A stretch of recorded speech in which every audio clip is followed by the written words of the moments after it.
तुम्हाला माहित आहे का? जगन्नाथपुरीमध्ये एकादशी ही उलटी लटकलेली आहे. पण असं का आहे? चला तर आजच्या व्हिडिओमध्ये आपण जाणून घेऊया. एकदा स्वयं साक्षात ब्रह्मदेव भगवान जगन्नाथांच्या महाप्रसादासाठी पुरीला आले. पण जेव्हा ते तेथे पोहोचले, तोपर्यंत महाप्रसाद संपला होता.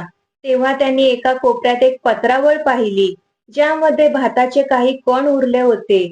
ब्रह्मदेवांची भक्ती इतकी शुद्ध होती की त्यांनी त्या भाताचे उष्टे कण भक्तिभावाने खाल्ले. तेव्हा एकादशी देवी त्यांच्या समोर प्रकट झाली आणि म्हणाली, आज एकादशी आहे, तुम्ही भात कसा काय खाऊ शकता? त्या क्षणी भगवान जगन्नाथ स्वतः प्रकट झाले आणि म्हणाले की जिथे जिथे खरी भक्ती असते तिथे कोणताही नियम लागू होत नाही.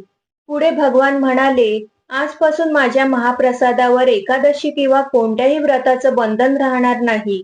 असं म्हणून जगन्नाथांनी पुरीच्या मंदिराच्या मागे एकादशी देवीला उलटं लटकवलं. त्या दिवसापासून आजपर्यंत पुरीमध्ये एकादशी असो किंवा दुसरे कोणतेही व्रत, प्रत्येक दिवशी भगवान जगन्नाथ आणि त्यांच्या भक्तांना भाताचा महाप्रसाद आनंदाने दिला जातो.